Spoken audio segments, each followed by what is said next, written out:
79 of Broad Street Hustle. I'm your host, Jason Sayeda, and what a show we have for you tonight. We're going to start with the big James Harden trade. We'll get into that, get our thoughts. Hopefully we all think the Sixers made out on it. I do. But so we'll start with that, and then we're going to, we'll jump into NFL. We'll review the Eagles-Commanders game. We'll preview the big Eagles-Cowboys matchup coming up this weekend. We'll follow with our Week 9 picks. And then last but not least, we will talk Breeders' Cup and hopefully make everyone some money.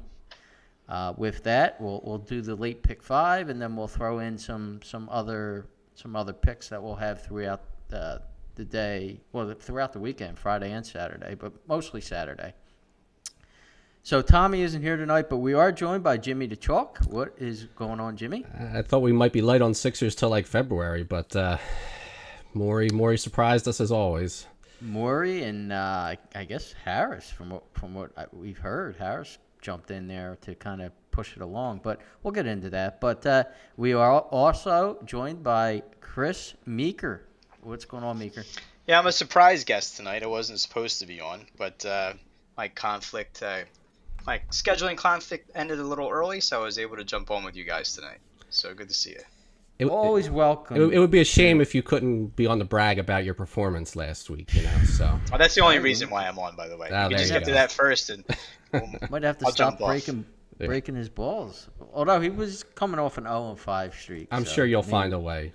Yeah, we'll find a way. But all right, so let's get into this Harden trade. So a couple days ago, the Sixers overnight traded James Harden, PJ Tucker, and Philip Petrusev to the Clippers for Marcus Morris, Robert Covington, Nick Batum, KJ Martin, a 2028 unprotected first-round pick, which could be really valuable, a 2026 protected OKC first-round pick, 2 second-round picks, and then a 2029 pick swap. I think there was some money involved also that went back and forth, but the main parts were what I just mentioned. So we'll start with Chalky. What do we think about that? So the timing certainly surprised me, both the moment of the season and the overnight. It's always nice when you wake up and there's like 8 text messages sitting there and I'm like, oh, what happened? And, so luckily it was a good thing this time. I really thought Harden was going to play a little bit, especially, we talked about it in the preseason preview. And coming back to the team, I thought he was going to get in at least a little bit because somebody who wants him, which really was only the Clippers, would want to see him get on the court. But, they held him out and they pulled the trade off. And, I guess you guys can give your opinions. Is this better than 2 picks and Terrence Mann, which was the deal we kept hearing that Maury was looking for? Mann might be, I know he's hurt right now, but he might be a better individual player than any one of these guys they got. But certainly if you're looking for some depth, this is a better deal with that. But Mann, I believe, Jason, you had mentioned, I also read that Mann was going to be flipped anyway, most likely for another first round pick. So I guess if you look at it that way, it's 3 first round picks versus 2 firsts and everything else they got, which, could have some useful pieces. Some other guys are more like a bag of rocks. I'm pleasantly surprised that they were able to get this much this early in the season, and considering Harden hadn't stepped on the court yet, although it seemed like he was in shape and he was ready to go, and the Sixers were like, let's ramp you up a little bit, to the point where the NBA had the investigation as far as, is he healthy enough to play? So I was always of the mind that a Harden trade this year makes it almost a lost season. So I guess no matter what you flip it for, it's going to be something either in this season or maybe in the off season. And, it's kind of hard to build a championship team when you're moving big pieces around in season. So I don't know this improves the Sixers' immediate championship potential. But, they really should be 3-0 at this point, because that Milwaukee game they should have won, although Milwaukee is having a little bit of a rough start on the defensive end, if you saw last night. So, maybe losing to Milwaukee isn't as, good of a loss as you would have thought. But, it seems like they're content to let things play out for a while and give Maxey the keys in the backcourt and sort of see what he's able to do, and is he going to be your legit second star? And Tobias Harris, as a third player, he's not a third star, but he fits that third role better than he does as a four. And he's been, looking at the stats tonight, he's having another good night tonight. He's shooting better than 50% from beyond the arc in the first couple games. So, you're 2-1, could be 3-0. And we'll see how these other guys fit in. I mean, luckily, I did not throw out my Robert Covington jersey, so I still have that. I can put that back to use. The same number? Using the same number? Yes, 33? Yes, he got 33 back. I had that happen with Ron Hextall. That was I had a Ron Hextall jersey, got traded. I kept it. 5 years later, 5 years, 4 years, 3 years, whatever it was, he was back. Was it 90, 92, and 95? 3 years maybe. Got traded in 92 and then came back. Yeah, I guess it was only 3 years. Yeah. Yep. But I think it was as good of a deal as they were going to be able to make, certainly now and maybe later in the year. So the question is, what does this turn into? And I won't jump that far yet because I don't know where we'll go with this as far as discussion today. But it's all going to be, whether it's good or not is going to end up on what more he can turn what he got into. Because I don't think any of these guys they got are going to be the missing piece in a championship team. So what's the next step and when does that happen? Yeah, I mean, before I throw it to Meeker, I have a bunch of points. So I won't get into them. But the first thing I want to say is, I agree with you that you don't want to make major trades during the season, but I think this is so early in the season that if they're able to swing something soon. Now, I did hear something about they can't trade certain guys until end of December. Is that right? I don't know which ones that apply to, but anybody that was signed as a free agent can't be traded until December. So that I don't think that applies to anybody that came over in the deal, but I guess it would be anybody that's on that's on the Sixers that might be part of a move. I don't know. Gotcha. Okay. So as long as they could swing something sometime, before the new year, I think they'll have plenty of time to acclimate for the playoffs. But Meeker, what are your thoughts on the trade? Well, you know how I feel about Harden. I mean, so I don't have to hide that. Right. We've been talking 100%. About this guy for the last 5 months in the most negative manner. Now, look, I mean, it's a good trade. It's addition by subtraction. We don't have that hanging over the team anymore. I would agree with Chalky. I thought that he would play a while. I thought that we had discussed that in a few podcasts, previous as to what we thought would happen. I thought that he would play a while before he would get traded, but apparently not. The unprotected pick, like you were talking about, Jason, I think that's a big part of this. That's, whether they're going to flip that plus a couple players to get better. Maybe, depending on what, just like you said, like by December, where they're at in the standings will determine like how they, what they do, whether they hold on to this pick or whether they end up flipping it, and some of the players they got. I think they got, serviceable players for depth. I don't think, obviously they didn't get any kind of stars out of the deal. A lot of expiring contracts, so that helps for the future as well.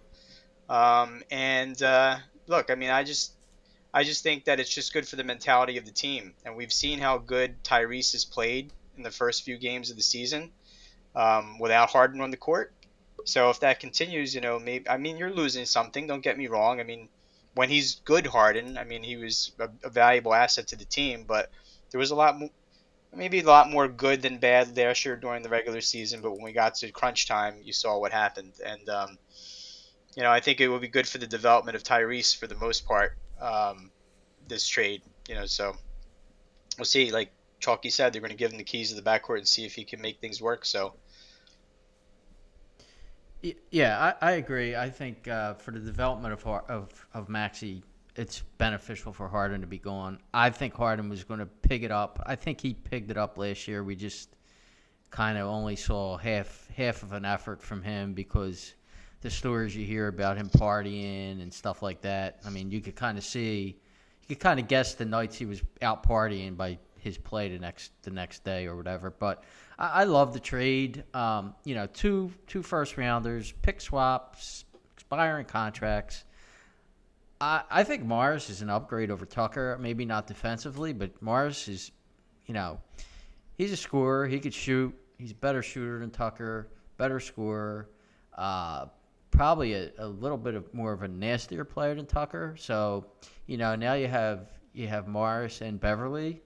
So now you got a little attitude, depending on whether or not they hold on to Morris, because I truly think they are going to swing another big trade, regardless of, I think they'll be fine in the standings as is now.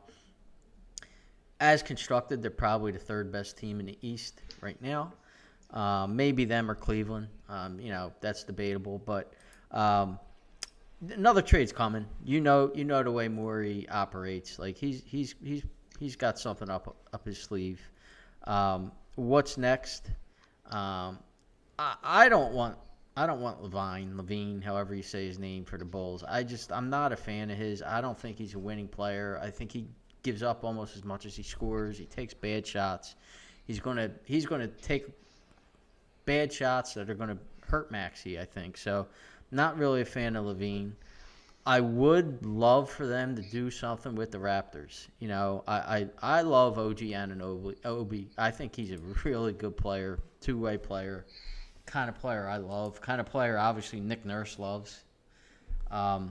Is there any talk about him being available? Oh, yeah. Yeah, he's a free agent, I think, coming up, right? I think so, yeah. I mean, he's one of the names I heard, float out. Levine was one, Nobi was another one. I think because him and Siakam are both free agents, I think, potentially. If you could somehow swing something big with the Raptors, man, maybe they take back Harris's expiring contract, and you could swing all these expiring contracts and the picks. That pick, they're not keeping that pick. That pick is very valuable because the Clippers in a couple of years are going to be dog. You know what? Here's the only thing I'll say about that. You look at their core now and the age, right? So they're all 32 to 35. Let's say maybe 33 to 35, and guys that have Harden not as much, although he's missed time. Have some pretty big injury histories, missed extensive time in some of the seasons. So they're not going to be playing at 40, years old in LA. The only thing I'll say is that they have the richest owner, I believe, in the league, and he doesn't want to be a loser, and they're opening a new arena. So I think even though they might run into some cap issues, he's gonna want to be aggressive to at least stay like a playoff caliber team, especially with that new arena opening. So I don't think you're looking at like a potential top 3 pick, because I think they'll make enough signings or trades to just be good enough to get into the playoffs, which is that purgatory which you really don't want. So I don't know this is going to end up like a perennial like top 3 picking team, because they won't want to be at the playoffs that long. But I mean, there's value in that, and then the other pick is going to be the worst of 3 picks that OKC ends up with that year, so that'll probably be a playoff team's pick. Yeah. But these teams want these first round picks, so I think the Sixers might have one that they can trade. So if they have to put 3 in a deal, Sixers in 28, 30 might not be that good either. So that could be right. That could be enticing for somebody in a deal. Yeah, and late picks. I mean, Maxey was what, 20? Mm-hmm. Right? Anunoby, the guy I just mentioned, was 23rd, I think. So you get players. It's not like back in the day where like these guys barely make the teams anymore, these late picks. I mean, you get diamonds in the rough. You get Siakam, was 28 or something, I think. Right? There was, I think part of it with Maxey was a little bit of luck, but there was a lot. There's been a couple guys picked later in that draft, and I think part of that was that was the COVID years, so that there wasn't any postseason play. So like if Maxey goes off in the tournament, like he would have went from 20 to like 10 maybe or something like that. But Halliburton was a later lottery or playoff team pick. There's a couple good players taken after like 10 in that draft. So, but if you got a guy that, and Morey, his record with finding guys that are a little bit under the radar is hit or miss, but he's gotten some. Yeah, if you can find guys that can be picked later in these, if you have that kind of GM, then that's pretty valuable still. It's a first round pick. Yeah. One other name I heard, I'll throw it out to you guys. I don't think it's a fit at all, but the guy's a player. I heard Cat. might be available. I don't. Karl Anthony Towns. Yeah. Would he be a good fit on the same court with Embiid? I'm really not. That would be too slow. Sure. I'm sorry. That's too slow defensively. I mean, he plays a different game than Embiid because he can bang threes. Yeah, I mean, he can. shoot high 30% from 3-pointers. I just think defensively, I don't know how that's. Yeah, I don't gonna know work that in fit today's would NBA. work. I mean, Yeah. they need more of kind of a slasher. I'd rather have a Siakam. I'd rather athletic have Siakam kind of guy than- like Siakam.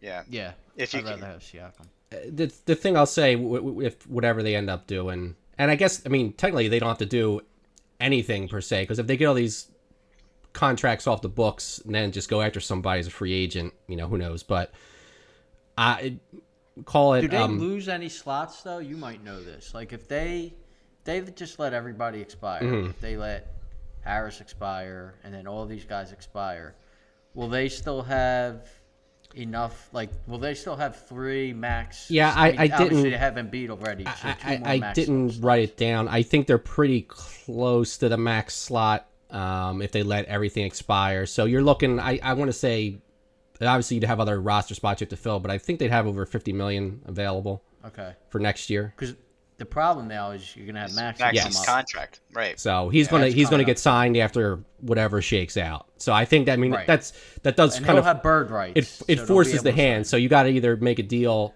If you don't make a trade in the season, you better hope you have a free agent willing to come here, because if you can't pull either off, you're gonna have to sign Maxey, and then your cap space starts getting evaporated. So I would hopefully, and maybe this is one of the reasons why I like Levine a little bit more than maybe you do, is I'm really, after the whole Butler-Harris deals, I'm hesitant to go after a guy that's going to be a free agent, only because if something goes wrong and you don't sign that guy, now you've just traded away your assets and you have this money and you're looking to spend somewhere else. So, like, if you don't have like an off-the-books deal or have a pretty good sense that we're going to give up whatever for this guy, and if he's a free agent, we're going to sign him, then I would look for a guy that's got a contract that goes past the end of this year. But it may not. It's not that easy, obviously. And I guess Butler would have stayed if they really would have wanted him to, perhaps. But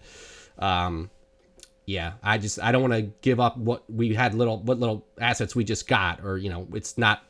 We had few assets, now we just got reloaded to have a player walk at the end of the season again. Yeah. Yeah, I'm looking at the list right now of free agents for 2024. It's not very. There's not a whole lot there. No, like I said, I prefer them to get with Toronto. You got the Nick Nurse connection. Nurse obviously knows the players that he would want. I would love for them to do something with Toronto. I hope it could be worked out, because I think that's your best bet.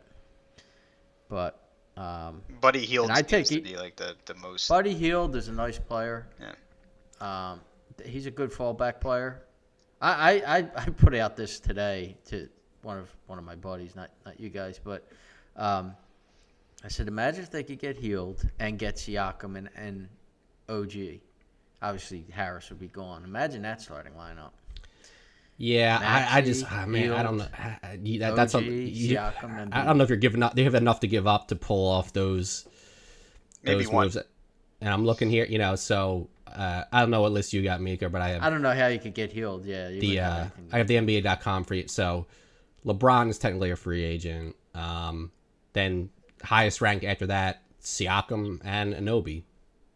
Yeah. So those guys, Anunoby technically has a player option. He's likely to decline that.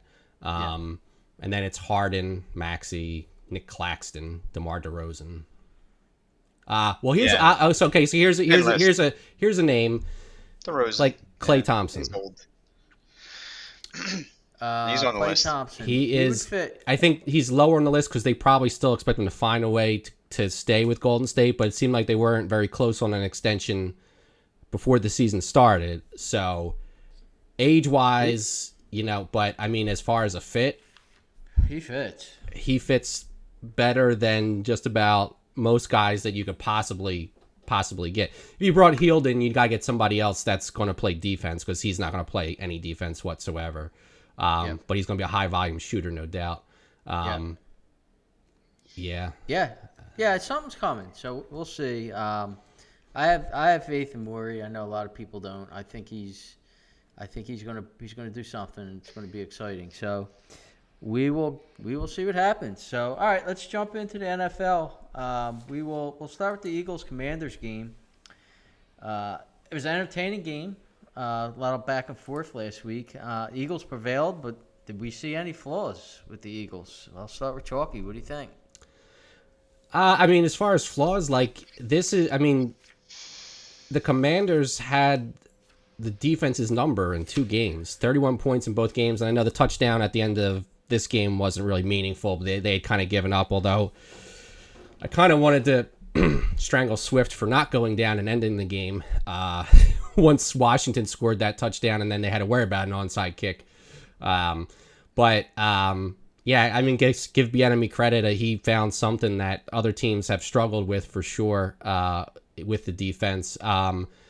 So that worries me a little bit, I would say. But, I mean, statistically speaking, comes out as, if not the best, one of the best Hurts games this year so far. Now, I didn't get a chance to watch QB School this week. I think they did one on him, so I'm curious to see what his thoughts are on some of the plays. But the knee on Hurts, he's not on the injury list again, but they said he had to get treatment for like an hour after the game, so that whole thing is kind of up in the air. You better hope you're getting Cam Jurgens back this week, because I think Opeta is getting overmatched, and you don't want to have that against the Cowboys. I mean, I said it last week, I'll say it again. There's not a better receiver in the league right now than A.J. Brown. I mean, he's now got a record of consecutive games, 6 games in a row, whatever, with 125 yards. And he's just, 8 targets, 8 catches, I think it was. So he got everything that was thrown his way, had some crazy, crazy catches. He's just, I said he's the best receiver. We were texting the best receiver we've had since T.O., we, of course, Eagles, the royal we, but I'll say we. And I can't say he's better than T.O., but man, he is just, he can outrun the defense and get behind them. He can catch it across the middle and run, and he can go up and make contested catches. And I just don't remember T.O. making a lot of contested catches here. Maybe he didn't have to, but yeah, he's got a long way to go to be a Hall of Famer like T.O., but man, to this point, except for the number of touchdowns, it might be the best Eagles receiver season that I've ever seen this far, in the season. Well, what I'll say is he's obviously phenomenal, but if you think back to T.O., like, they really didn't have a ton of other weapons other than T.O. and Westbrook back then, right? So they were able to, T.O. was beating double coverages. Like, T.O. was...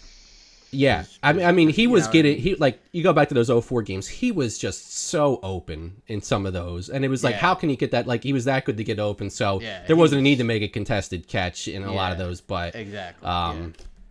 Yeah. But this is the closest thing I've seen since that. He's phenomenal. He's phenomenal. So my thoughts were, they won the game. The defense, to me, the defense is still an issue. I don't know, like you said, if something Bieniemy or Washington, has on them. But the defense is a problem. And I honestly think they benefited greatly from that missed call on the Devontae Smith. That's a 4th down play. That's a momentum, game-changing play. He did not catch the ball. Rivera is – I don't know how that guy still has a job. You see the Eagles rushing up to get the playoff. If you don't have the clear video of it, throw the flag. It's not even that they were rushing up. It's that, they showed it on TV. Hurts was making the same hand signal that Smith made in the NFC Championship game last year when he wasn't sure that he caught the ball on that first drive against San Francisco, and they rushed up to. Now this could just be a generic we rush when we do this no matter what. But if I'm seeing that and I'm thinking about it, I'm throwing the flag because that's a fourth down. That's a fourth down conversion that's worth the risk. If you're Rivera, and then if you know exactly, it's definite that he didn't catch the ball, then you throw the flag because you won't lose a timeout. Yeah. At least you get your defense set. You get your defense set. And the other thing he's a buffoon for, because it cost me the cover, was you're supposed to go for 2. And let's explain this to me because he doesn't understand this. When you're down 14 and you score a touchdown, you're supposed to go for 2. You're absolutely supposed to go for 2 because if you don't get it, then you could go for 2 again to tie the game. Right? So you're supposed to go for 2 there because then if you get it, then you could win the game with a touchdown. Of course, he's back in the 1970s, Rivera. He kicks the extra point, and then I don't cover. But before I go off on a tangent on him, what do you guys think of, like, they have to start getting the college review system into NFL because there's too much of this that goes on that it shouldn't be left up to the coach to throw the flag, especially on a big play like that, like a fourth down play. That should be automatically reviewed if it's anywhere near to close to not being a catch or whatever. Like, don't you guys think the NFL's got to start getting that college review system going? I mean, as an Eagles fan, no, because it seems like Devontae Smith has had more of these. Maybe that wasn't a catch. He must be able to hide catches. I mean, because even if you take those catches out, he's still like a great player. But like, it seems like every other game he's got one where it's like borderline, and it's like he's good. He's good at yeah. So listen, I had it. I'm sorry, Jimmy. Go ahead. No, I mean, they've expanded the use of replay because there's now like clear and obvious, and I guess I don't know if that was clear and obvious enough for them to call down and be like, no, go back and take this off. They did it with now see, like the fourth down in the Jets game where they said that Eagles fumbled and then they called it back. Now I don't know if that got reviewed. I don't even remember because it was the Hurts sneak or Hurts run close to the goal line. It was like the first drive, I think it might have been. And they said Hurts fumbled, which he did, but he crossed the goal line first, and it was pretty clear on the replay. I don't know if that Rams. Was that the Rams or the Jets? I thought it was the Jets. Whatever. But okay. No, because the Rams Goddard scored first, so I think this was the Jets game. So I don't know if that was reviewed because it was a fourth down change of possession, or if this was that rule of it's clear and obvious they missed the call on the field. But there's not a line that somebody can draw and says what's clear and obvious. Well, it was pretty apparent that Smith probably didn't make that catch, but was it clear and obvious? Maybe, I guess not. But it's close enough that it should be reviewed. I mean, I honestly, based on and after watching some of these baseball games, like you can't slow the game down infinitely with everlasting replays, but I think you have to try to get the call right. So an expanded replay system of some sort is something I would be in favor of, as long as it's not turning into a 5-hour game. Obviously they talk about, like, if two officials are discussing a situation like that, then that one of them didn't see the play, right? So at any point where they have that situation, rather than waiting for a coach to throw a flag, if there is like you said, it's not obvious, but they could have gone one way or the other, whether it was a fumble, a non-catch, or whether his feet were in bounds or whatever.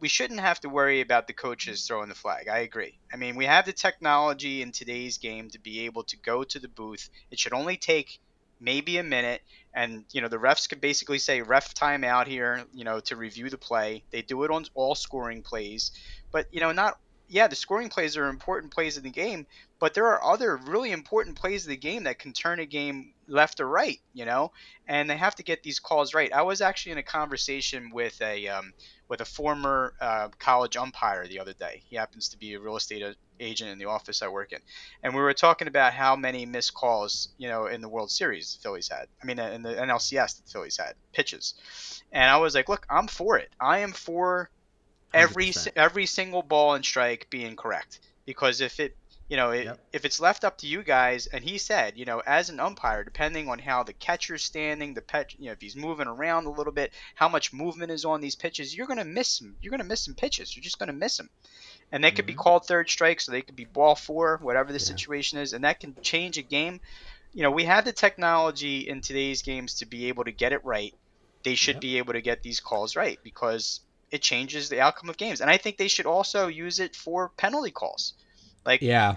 pass interference, especially. I mean, pass. I know that one strikes close to your heart, but I mean, like, face mask or so. There. I mean, it's like I mean, obviously they missed the face mask, or I don't know if it was interference or face mask, but the playing the Dolphins game was pretty obvious. But then you go back to last year in the Commanders game where they beat the Eagles, like.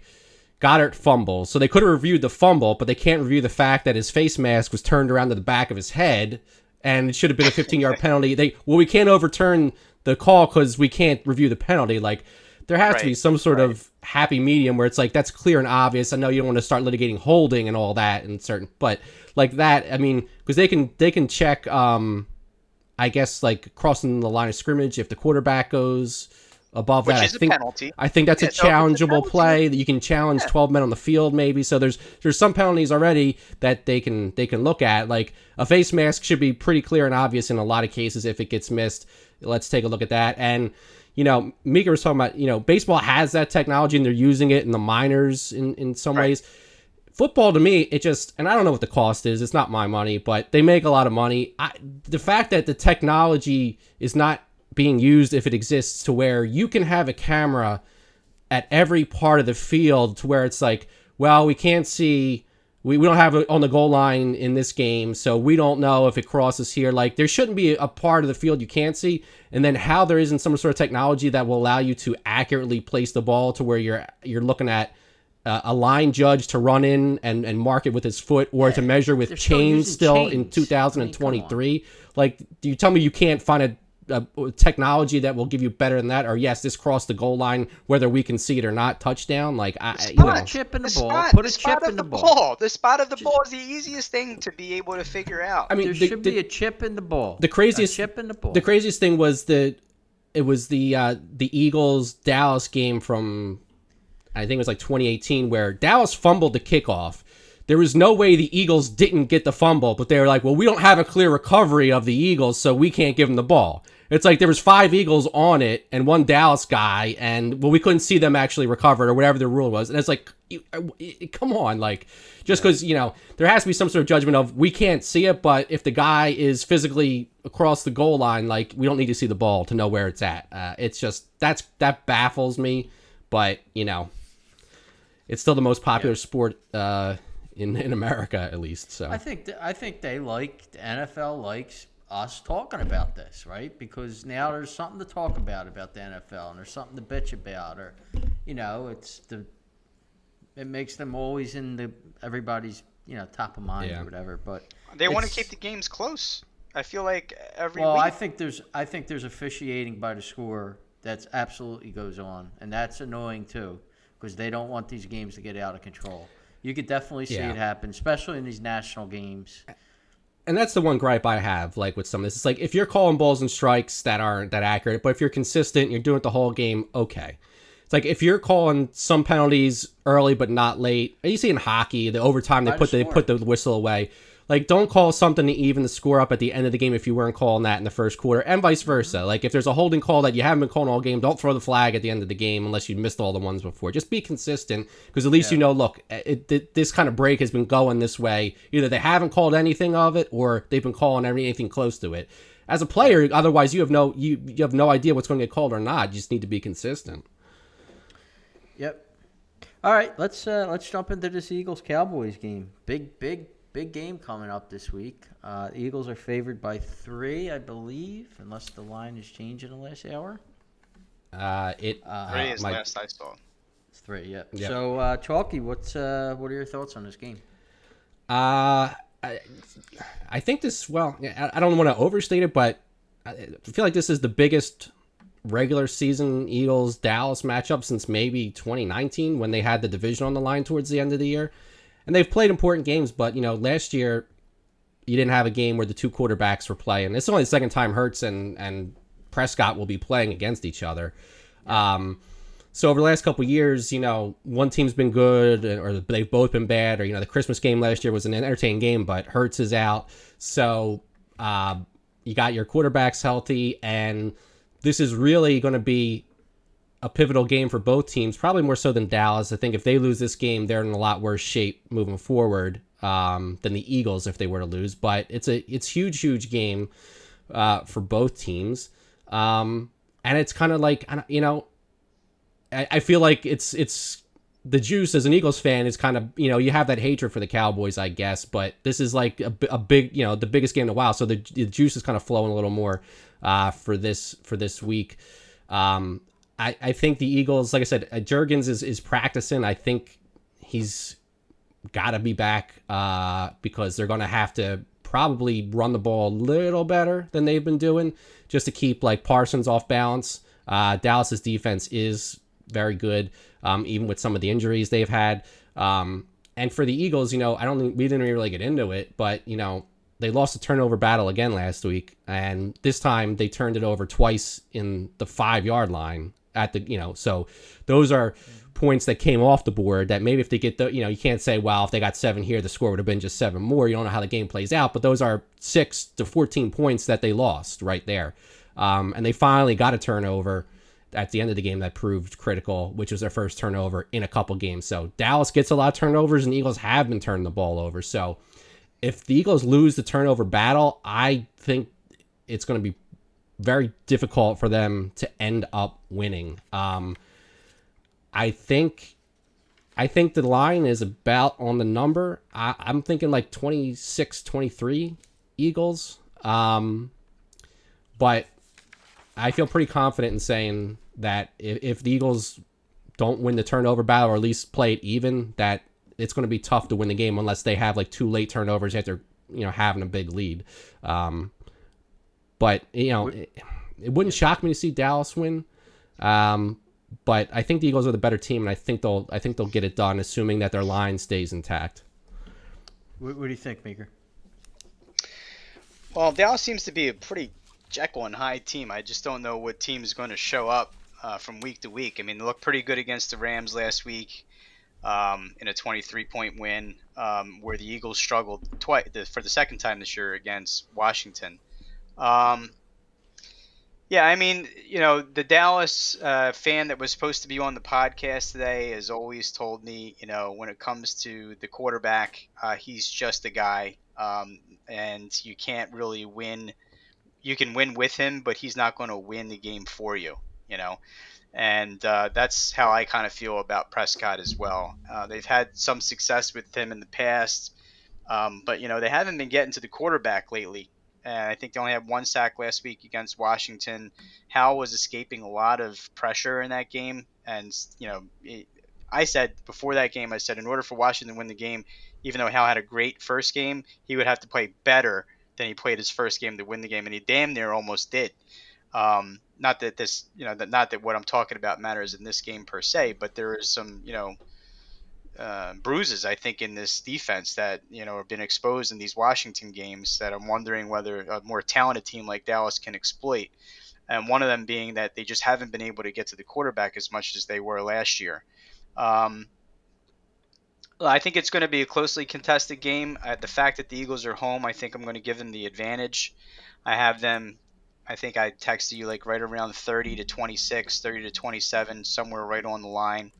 No. What did I text you? 30-24. 30-24, 30-24. Whatever you think. We'll go with that. 30-24 win. If the game wasn't in Philly, I think Dallas, would win the game. But, obviously we're not. We're talking about a home game, and they usually kind of split during the season. So when you do all of your projections before the year and you're saying what games they're going to win, what game they're going to lose, of course, a lot of that has to do with how they look going into the game. But I always would pick like on the side of who's the home team in this matchup. And since the Eagles are home, I'm going to take them. Yeah, so for me, I was waiting for line movements on this game because it opened at 3, which is your basic home team, maybe the Eagles are a point better type line. And if the line moved to 2.5, I was going to say, it seems like Vegas wants you to bet the Eagles. And if the line moved to 3.5, I was going to say, it seems like Vegas wants you to bet Dallas. But it's 3. So, I look at it this way. Looks like Tyron Smith might not play. I know he struggled lately, but you don't lose your left tackle against this Eagles defensive line. So it could be a jailbreak in that regard for the Eagles against Prescott. Dallas plays predominantly man defense, which is exactly what Hurts likes and wants to, exploit. Although Dallas is very good at it, so that could be interesting. But I think, Hurts would rather you play man against him, so that kind of plays into his hands. I'm gonna say the Eagles are gonna win. I am gonna say that Dallas is gonna cover. I'll say 23-21. I'll go with it that way. I think the Eagles pull it out. Again, being home, having that advantage, and I do think both defenses will play well, though. And that's why I'm going to say it's probably going to go under the over under. The one concern. I'm sorry. Just one. I was going to say one concern I have. Here. Go ahead, Meeker. You got it. You got it. You got it. No, the one concern is what we all, I think, are concerned about, and that's the weapon of Hurts running is not going to. Looks like it's not going to be part of this game plan this week. He's definitely he ran a little bit last week. He's running. No, I mean, ran for 6 yards, so I don't think he ran too much last week. Well, but I think it's big. I mean, because if he can't run, that's just one extra weapon that you don't have against a good defense. So you are going to have to depend on him throwing the ball, which he's shown that obviously he can do. Last week, he's had some of his better games. That's the thing. He didn't have to run.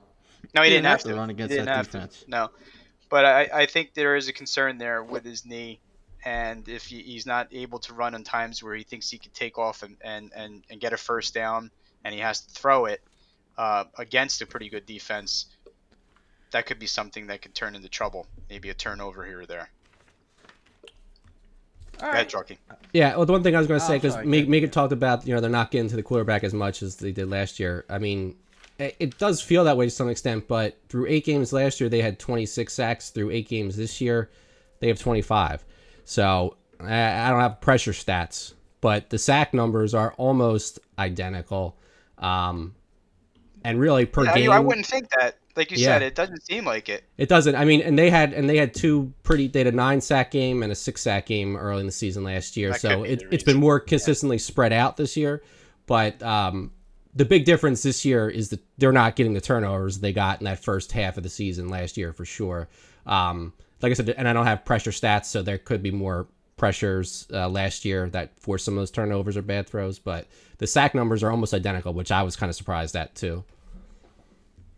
Seems like maybe the Reddick plays are just not there as much this year. He hasn't been as dominant as he was last year. Reddick comes in bunches. It's weird. Like, yeah, he had the 1 sack in the other game, but like he had no sacks for the first couple games. Then he gets 2.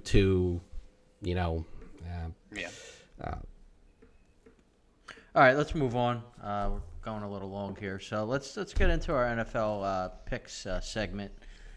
So we'll do our usual league stats.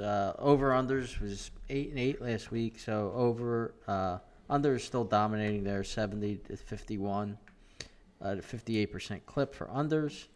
Public over-unders, they were 7-9. They're still doing well for the year, 64-57. It was another public week. For the spread, they were 9-6-1. They had a push. So for the year, they're still 68-51, 57%, which is crazy that they're doing so well this year. And we will get into our picks. And we'll just go down the line. So Chalky went 2-1 last week, so he had another good week. He hit his best bet with the Panthers Texans under 43.5. He also hit his Chiefs Broncos under 47. But again, he's back to losing his third pick as usual. So he did lose the Ravens Cardinals under. So he went 2-1. I also went 2-1. I hit my best bet on the Jets. But I did lose the under on the Patriots Dolphins. But I did hit the under in the Jaguars Steelers, so I went 2-1. Tommy went 3-0. He hit his Jets pick. He hit Dolphins pick, and he had unders and Texans and the Panthers. Yeah, Texas Panthers. Yeah. And then Meeker. So Meeker, he went 3-0. Then he lost 5 games in a row, and now he went 3-0 again. So Meeker is back to being hot. Hit his best bet with the Dolphins. He had the under like I did in Jaguar Steelers, and then he did win that Vikings game. So so Meeker went 3-0. So let's do our 2023 stats. Chalky is 15-9 on the year with a profit of $500, 63% win, 21% ROI. I am 15-9 also, but my profit is only $459. 63% win percentage, 19% ROI. Tommy's 11-13, a loss of $207, 46% win percentage, minus 9% ROI. Meeker is 10-13, a loss of $389, 43% win, negative 17% ROI. Our best bets. So the pod in and of itself, I should commend us. We were 10-2 last week, which is pretty ridiculous. So. We all hit our best bets, so I'm now 4-4. Tommy's 3-5. Chalky's on fire. He's 6-2 with his best bets. Meeker's 4-4, so the pod's 17-15 best bets. And we'll finish with our all-time records. I am 48-28, a profit of $1,052, a win percentage of 63%. My ROI is 20%. Tommy's 39-31. Profit of $658, 56% win percentage, 9% ROI. Chalky is now over 500. He's 39-38. He's still under. He's got a loss of $210 for profit or loss of $210. 51% win percentage, minus 3% ROI. Meeker is 33-41, a loss of $1,100, 45% win percentage, minus 15% ROI. But in total, we are positive. We're now positive for the year as a pod. We are 51-44 with a 54% win percentage, a 3.8% ROI.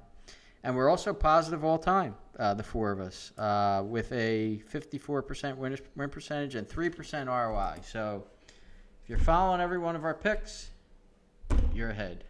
So. Barely. That being said, let us jump into our Week 9 picks. I do have Tommy's. I'll give them last. I'll let you guys go first. So, Chalky, take it away. What do you have? All right. So, I found this week to be maybe the toughest to find stuff I really like so far. Some weird lines, but then the betting patterns were not where I wanted to go either. So my best bet is going to be under 49.5 in the Buffalo Cincinnati game. I believe that's the Sunday night feature. That's moved up because over's been getting bet, so they have shifted that line. But I'm going to take the under on that.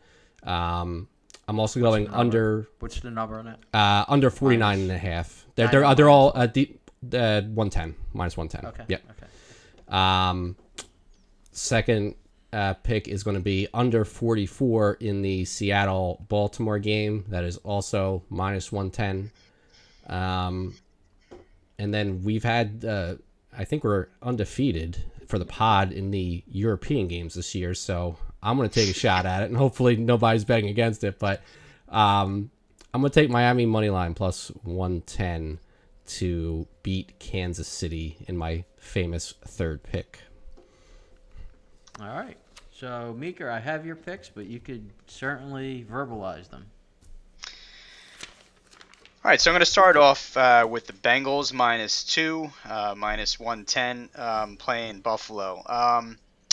Buffalo's been, I don't know. I mean, they've not won impressively. That's for sure. In the last 3 or 4 games, I think they've won two of their last 3, but not very impressively. They barely beat the Giants. They barely beat the Bucks. And Cincinnati seems to be hitting a little bit of a stride. So I'm going to take Cincinnati -2 in that game. And they're home, I believe. So that's plus. I'm going to take under in the Minnesota game, under 37, minus 110. Obviously, Kirk Cousins is done for the season. They signed Joshua Dobbs. I don't know if he's going to start this weekend, No, but I it's don't. not. Yeah, I don't. Not this weekend. I wouldn't think so. I don't think there's going to be a whole lot of points scored in this game, so I'm going to take the under in that. And I'm also going to take the Houston Texans, given 2.5 minus 115. And It was 120 when I checked. Chalky, could you confirm? My screen just went off, but I'll verify that once. I'll get Meeker. I'll Go back to Meeker. And they're playing the Panthers, right? Is that the case? Yeah. Yeah. So Panthers got their one win of the season last week. Played pretty well, but I think Houston wins this. Oh no, they played the Panthers last week. I'm sorry. Yes, that was last week. They're playing the Bucks. Sorry. Yeah, another Yes, unimpressive Tampa team. Bay. It's Can't minus read my 120. writing. Minus 120. Minus 120. So I'm going to take the Texans. Bucks coming into this game, I think losing 3 of the last 4, showing me exactly what team I thought they were coming into the season. Not a very good football team. Texans are a pretty gritty team. Think they can pull it out at home. Not giving a whole lot of points. I'm going to take the Texans. All right, and I'll give my picks. My best bet will be the Chargers, minus 3.5 this week. I believe it's minus 10. If somebody could check that for me. The Chargers are minus 3.5, minus 110.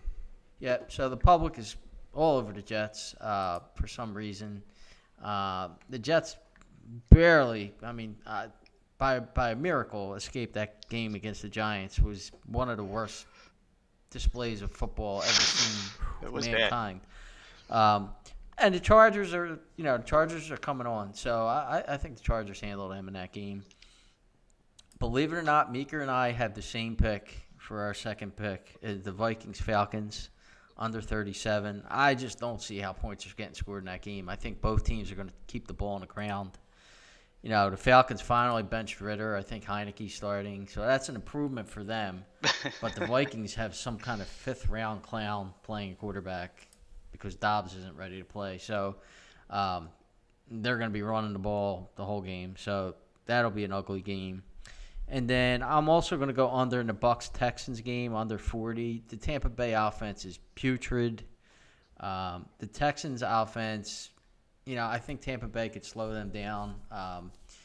Give Todd Bowles a couple of weeks to prepare for a rookie quarterback. I think he's going to shut down Stroud in that game. So I think that'll be under 40, minus 110. And then we'll get to Tommy.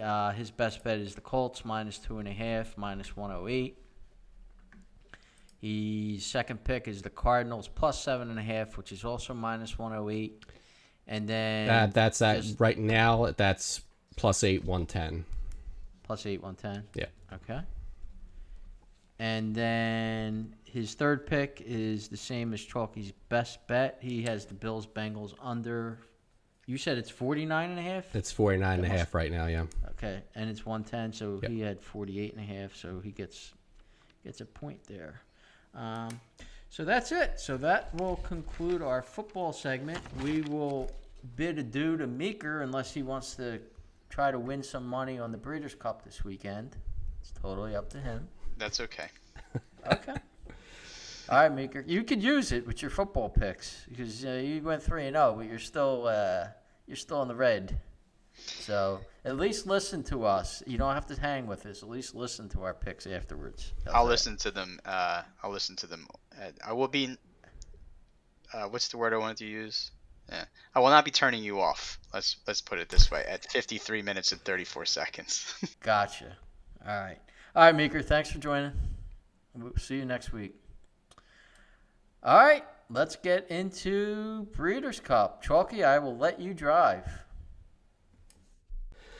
All right, so this Friday and Saturday we have the 40th running of the Breeders' Cup World Thoroughbred Championships. This year it emanates from Santa Anita Park in Arcadia, California for the record 11th time. 14 races overall, right? 5 on Friday, 9 on Saturday. We're going to cover the late pick 5 of just Breeders' Cup races. So that starts on Saturday with race number 7 at Santa Anita. But we'll also touch on some of the other races that that are going to be part of the Breeders' Cup sequence overall, but we're going to go in depth on just the late pick 5 of the Breeders' Cup only races. So the first leg of that, as I said, is race 7. Post time is going to be 5:10 Eastern Standard Time. That is the Longines Breeders' Cup Distaff for filly and mares 3 years and upward, going a mile and an eighth on the dirt. So Jason, I'll throw it over to you. Yeah, I think there's going to be some chaos in this race. I see a ton of speed. I see the one Hoosier filly is adding blinks. So from that post and adding blinks, she's going to the lead, or trying to. The 4 Idiomatic, she knows no other way but to go to the lead. The 5 Adair Manor, she's going to the lead. And then the 8 Randomized, I think she's going to the lead. So they're all going to be prominent. Now, you know what I always say, I really dislike playing closers on dirt races, and especially at Santa Anita, which is usually a speed-favoring track. So why I will use the 9 Clairiere, although I'm concerned because I think everybody and their mother likes Clairiere. The race does fit her, closing style, so I am going to use her. I do want to use a few horses who will be closer to the pace. To me, when I look at this race, the 2 Amo Ray, she's going to stalk, and she's won a Grade 1 at Santa Anita. And now it was only in a mile race, but I think she's got a shot, and she's sneaky at 20-1. I'm definitely using her. And then I'm going to use Search Results, the 6. She's going to be close. She's going to stalk. I think she's going to have a big shot to win this race. So I'm going 3 deep. I'll say the 2 is going to be my top pick. I'll use the 2. Amo Ray as my top pick with Search Results and also Clairiere. All right, so I'm in agreement with you that I think this race could end up to be total chaos because there's going to be a lot of horses up with the lead, and Idiomatic has certainly been on a winning streak, but I don't know that she's going to feel the kind of pressure that she's likely to feel with some of these horses up front. So I am going strictly with horses that are going to be coming from the back.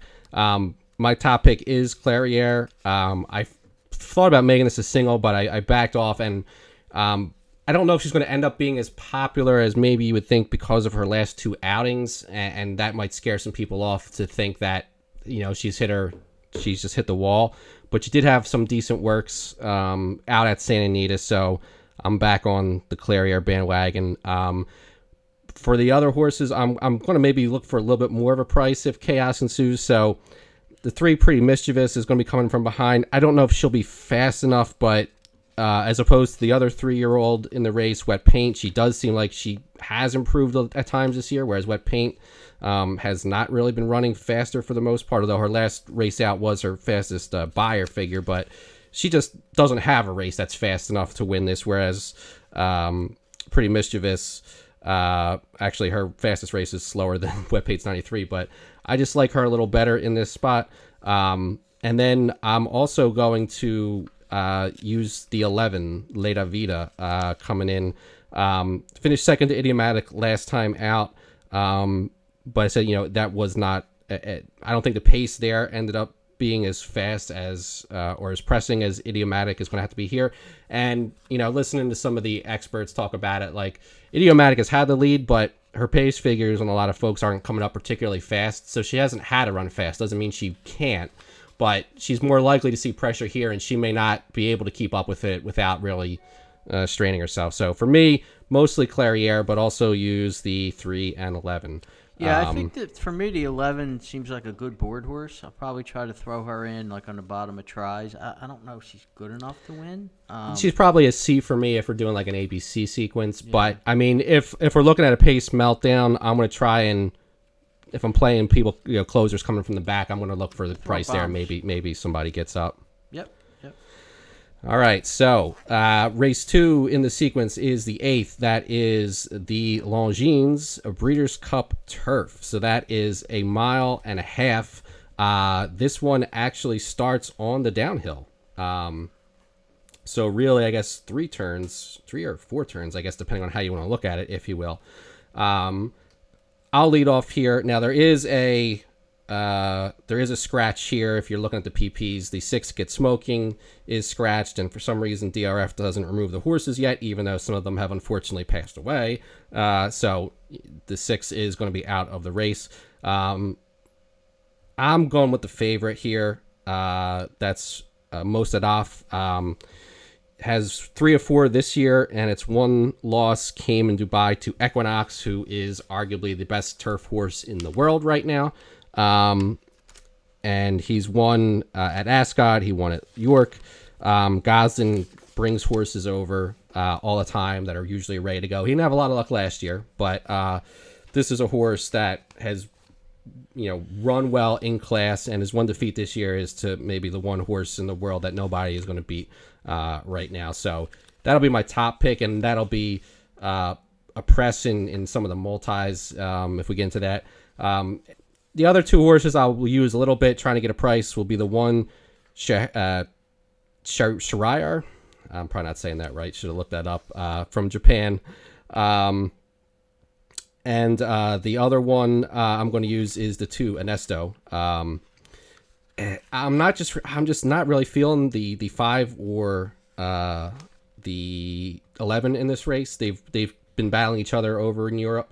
And I don't think Up the Mark is really suited for the distance here. So it's interesting. This sounds like it was an owner's decision to run here as opposed to the trainer, which, take that for what it's worth. So 9 mostly for me here, with a little bit of 1-2. Yeah, so Jason. Yep. So this is gonna be my best opinion of the whole sequence. I mean, I've watched replays of these races. For all the turf races, I watched replays. I love the 5 August Rodin. I think he's a monster. He has great tactical speed.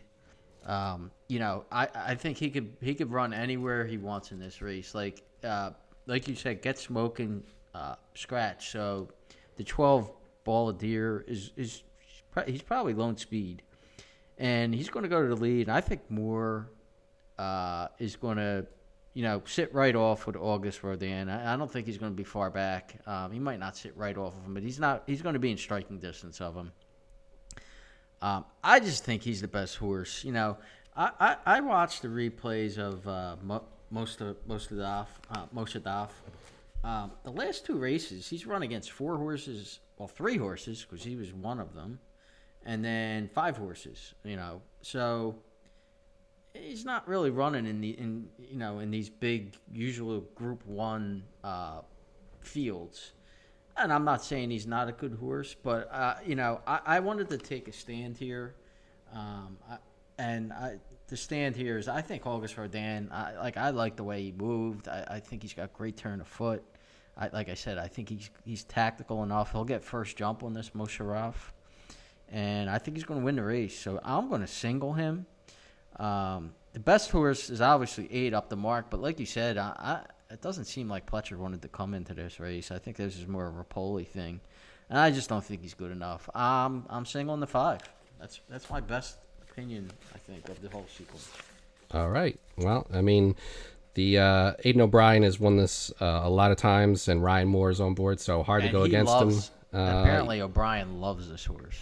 Like, he really likes this horse, so I think that means something. Yeah, no, for sure.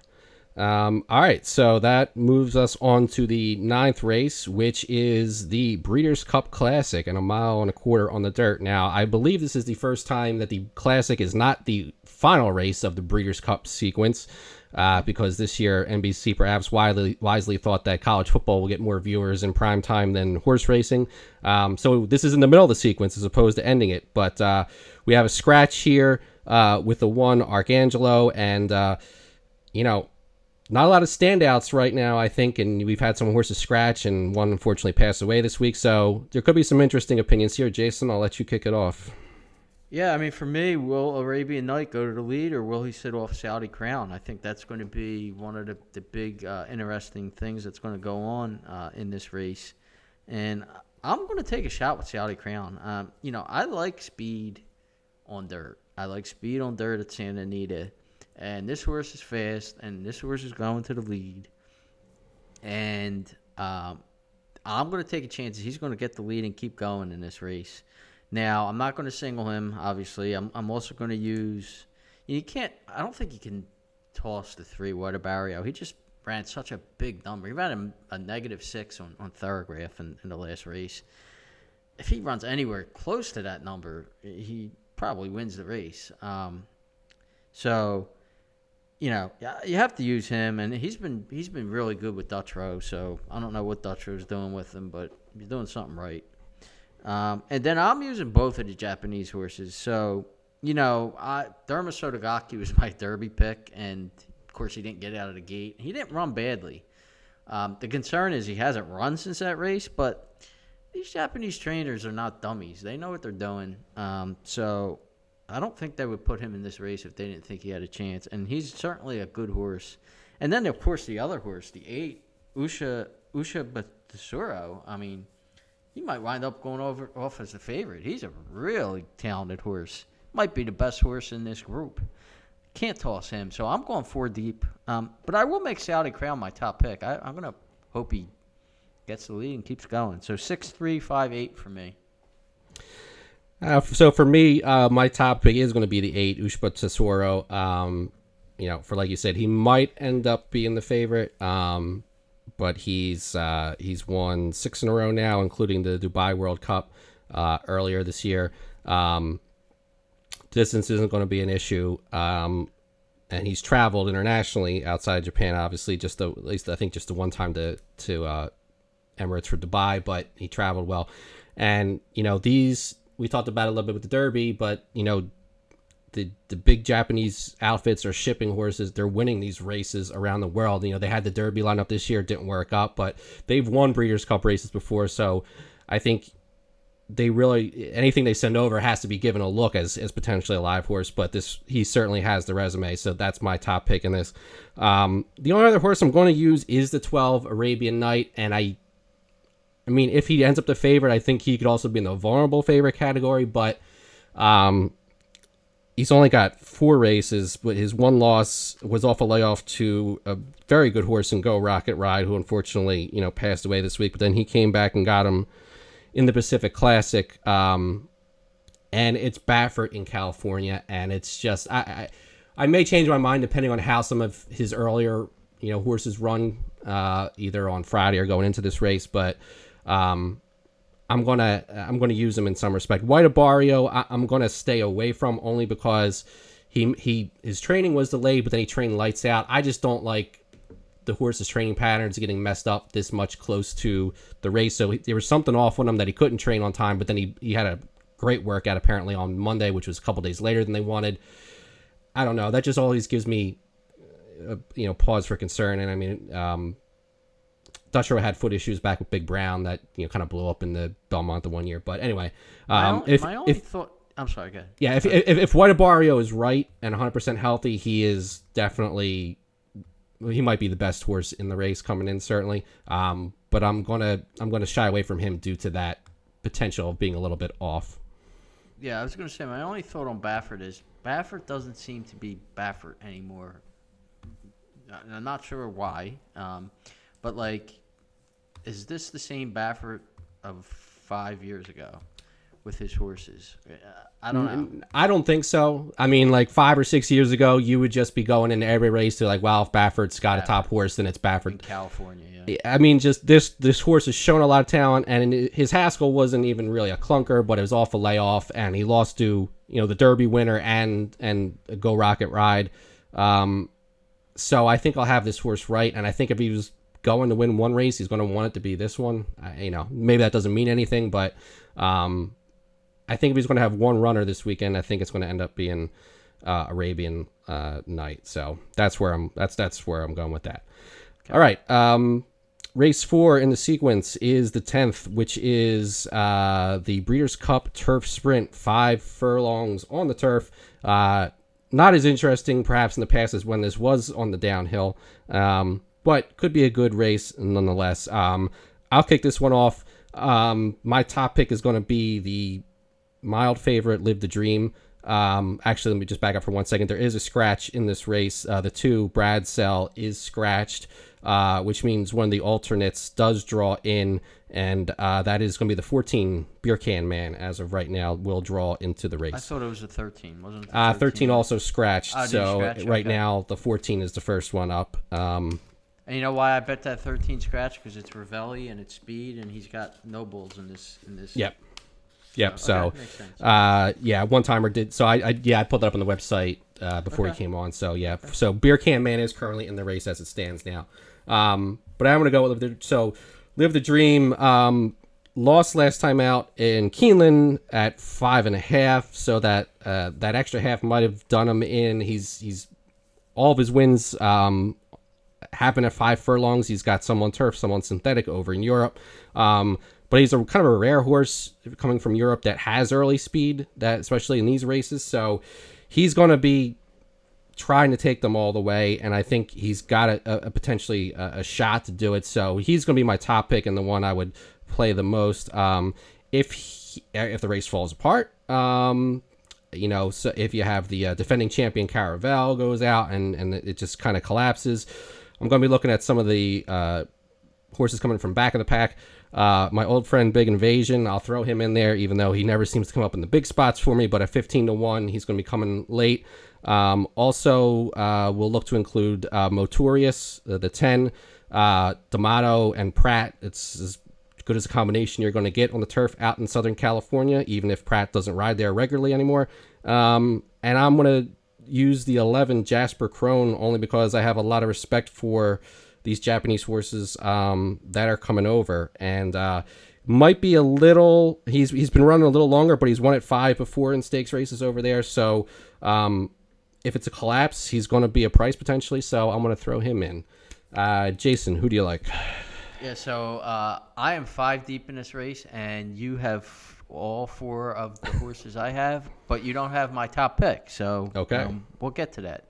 So, this is a tough race as always, and I'm spreading here. I am using the 5, Living the Dream. That horse is fast, and he's faster than Euros usually are for these 5 furlong sprints, and he's a serious horse. He's got a big shot. I'm using the 11, Jasper Chrono. That horse is fast. It's a Japanese horse. He's going to be flying. I'm going to use both of them in case one of them doesn't get out of the gate or whatever, and the other one gets the easy lead and maybe keeps going. So I got to use both of them. I'm using the 10 Motorius with Pratt. Knows his turf course. He's great on these turf sprints in California. And it's D'Amato. You can't throw that horse out at all. And I'm using Big Invasion in case the race collapses and he comes flying in the end. But my top choice is going to be the 9, Roses for Deborah with Irad.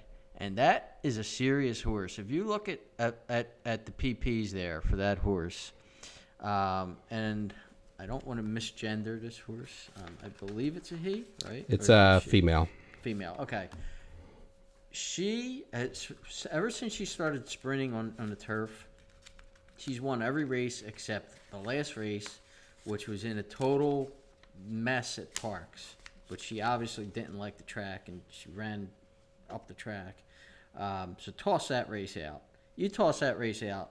She is right there with every one of these horses. She does not need the lead. She's going to be stalking. She's got Irad. She's going to be a price. I really like that horse. She is my top choice in that race. But I am going 5 deep because it's a turf sprint.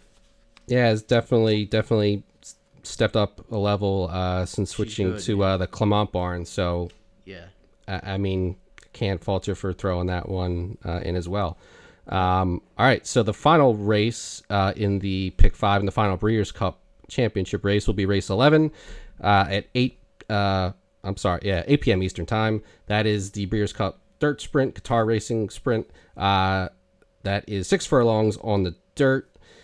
Some familiar faces in this one, including the return champion Elite Power. Jason, who do you like? So I'm going too deep here. I think the 7 Speedboat Beach is going to be on the lead, but I think the 8 Elite Power and the 9 Gunite are just going to sit right off. And I think Elite Power and Gunite are going to battle down the stretch just like they did the last time they ran together. I'm gonna lean Goodnight because he'll be the better price, and I honestly I think those horses are pretty even. But you have to use both. Like I'm not gonna toss Elite Power at all. So I'm 8-9 or 9-8. I guess if Goodnight's my top pick, 9-8. All right, so I am too deep as well. Top pick. Okay, Elite Power. He's the favorite. Lost last time out to Goodnight at 7 furlongs, so cutting back to 6. He's won at 7 before, so it's not to say that was a disadvantage for him, but he's coming back, cutting back a furlong here, and I think with the potential pace set up, he has to still be a player. But my second choice is going to be the 2 Dr. Scheibel, the local horse for Santa Anita, so that's Glatt and Hernandez. I like Goodnight, but I was a little concerned, I guess, the fact that when they ran this horse at a mile in Parks, it didn't seem like the sprint was the goal. My guess is they were considering the filly that got hurt for this spot, perhaps. Zulu, to run her against the boys. And then Goodnight was kind of like the backup plan. I don't know why else you run him in the mile Parks as opposed to the sprint they had there, but Goodnight, certainly not impossible, but trying to cut down in this race. Those are really the only 2 I was going to use in the multis. So do you have a pick 5 to give out? I do have a pick 5, and this will be for 50 cents. So race 7, I'm going to go 2, 6, 9. Race 8 is going to be my single to 5, August Rodin. Race 9, that's the classic. I'm 4 deep, 3, 5, 6, 8. Race 10, I am 5 deep, 1, 5, 9, 10, 11. And then race 11, 2 deep, 8, 9. And for 50 cents, that is $60. All right, so for me, I'll give 2 tickets out. So first ticket will be $24. Race 7 would be the 3, 9, 11.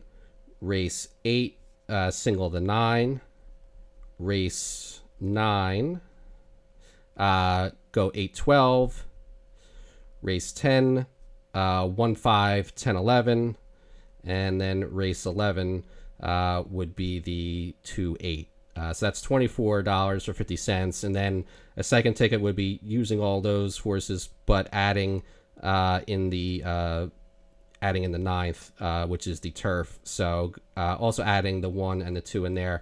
That makes that ticket, second ticket, $72. So for both tickets, which you could hit both, that would be $96 total for the chance to hit some of that for $1. So, all right. So that's the late pick 5 sequence. As I mentioned, there are 9 other races. So we take a look. Jason, anything on Saturday that you like, or bets that start Saturday that you want to carry? I'm sorry. It's not Saturday, Sunday. It's Friday, Saturday. Bets in the 5 Friday races that carry into Saturday. Start anything off that you're interested in? I do. So there's a couple of doubles, 2-day doubles that I'm going to play. So for Friday, I'm going to play the Juvenile Philly and Distaff double. So race 6, I'm going to single Tamara, the 7, on Friday.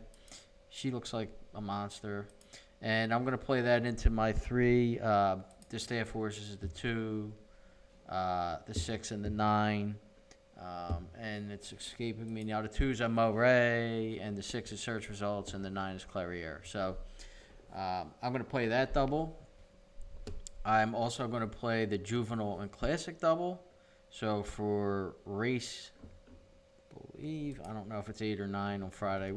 Is the Juvenile race 9 on Friday? Or is it race 8? The Friday, so the race 9 is the Juvenile turf. Okay, just so the regular Juvenile is race 8. Race 8. So race 8 on Friday. So I'm going to, the 4 Timberlake will be my top pick, but I'm also going to use, so I'm going to, press the 4, but I'm also going to use 3 other horses there. I'm going to use the 6 Locked. I'm going to use the 8, which is General Partner, and I'm also going to use the 9 Fierceness. So I'll use them in different bets, and then I'll tee them in with my 4 classic horses, White Barrier to 3, and the 5. Who's the 5? Chalky, help me out here. In which race were we at the classic? Dermosotogaki to 5. Dermosotogaki. The 6 is going to be Saudi Crown, and then the 8, Ushba Tesoro. So those will be my doubles for there. And then one other double, the Juvenile Turf on Friday, which is race 9. So I'm going to use 2, River Tiber, and the 8 Unquestionable, and tie that into the Saturday, race 8, which is the Classic, or the Turf Classic, or Turf, whatever they call it.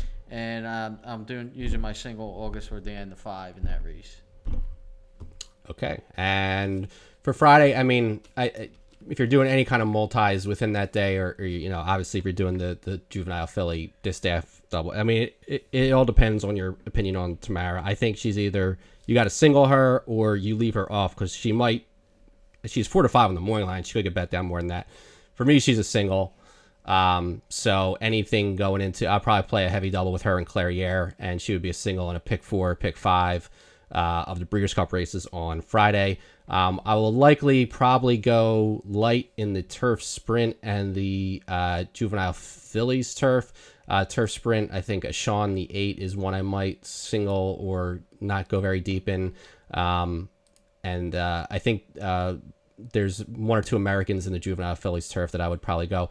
And I'll spread in the 8th and the 9th. I don't know that they're completely wide open, but I don't know if there's a lot of standouts in either race. So I'll spread there, maybe see if I can catch a price with both juvenile male races on Friday while going light in the others. And then Saturday, the Breeders' Cup Championship races starts off with race 3, which is the Dirt Mile. Also have the Filly and Mare Turf, Filly and Mare Sprint, and the Turf Mile. Anything in that early sequence jump out to you? Anything you really like? Yeah, I'll just go down quick in each race. For race 3, the Dirt Mile, I'm going to take a shot with Zozos being long speed and getting the lead and keep going there to 4. In the Filly and Mare Turf, I am going to take the 1, 6, 11, and I don't have the races. The one's in Italian, I believe. Mm-hmm. And then do you have the race in front of you? The 6 is... Yeah, I'm pulling it up now. So the 1 is in Italian. The 6 is in Spiral. Yep. And then the 11 I'm going to use also. The 11, Lumiere Rock. Yeah, I think that's a bomb that's got a shot. I'm gonna throw her in there. And then the Filly and Mare Sprint, I'm going to take a shot with Society, the 7. Be second choice. She'll be second choice there. I'm going to try to beat the favorite, Goodnight Olive, who's on the rail. And then in the mile, I'm going to go 3 deep there. I'm going to use the 2, the 6, and the 10. And if, Chalky, you have those races, I would appreciate The that 2 race. is Gina Romanica. Yeah, I think she's got a big shot in that race. 6 is Mauge. Yeah, it's probably a secondary pick, but I think she's got a shot. And then the 10 is the Japanese horse. So I think Songline, yep. Yeah, I think Songline's probably winning that race. If you pressed me, I'm probably going to put him on top, or her on top, and then Gina Romantica probably underneath in an exacta. Gotcha. All right. So real quick, Dirt Mile. I might have liked Practical Move if unfortunately he won't be running. So I think that's Cody's wish for me there. Filly and Mare Turf, I did like the favorite. The 2, I think that was right. I'm sorry, just scrolled through the wrong race. Warm Heart, Aiden O'Brien. So that's an obvious choice there. I also, as a longer shot, I liked the Japanese horse 5, Win Maryland. Now this might be more of a board horse, but if you look at her PPs, she's been off of form this year a little bit. But at the end of the year last year, she won the Grade 1 Hong Kong Vase, which is open company. It's one of the most prestigious races over in Asia. She's come back this year, hasn't finished close, but she's also been running open company against some of the best males. So this is her first step back into restricted company with the females. So, and again, I don't think these guys, like you were kind of mentioned, they don't ship just for the sake of it, so they got to think she's got a shot. So I think at a price she could be live to at least hit the board there. Filly and Mare Sprint, I do like Society. I'm not going to leave Goodnight Olive off, but I think those are 2. The pace scenario sets up for Society, and Goodnight Olive is just the classiest horse and the defending champion as well. And then in the Turf Mile song line, for obvious reasons. And then I also like the 11, Kalina, coming off of her win in the Prix de la Forêt over at Longchamp. It's hard to not say you don't like an Appleby horse because he just wins whatever he comes over with. But I think that 14 post is just going to be too much for Master of the Seas. Otherwise, he would be right there with everybody else. But could certainly hit, him. Wound up filling out the try. But I can't play him to win coming from that post. No. All right, this wraps up episode 79 of Broad Street Hustle. Hopefully, we'll get you some money with the Breeders' Cup. Thanks for listening, and have a good weekend. Good luck to everyone.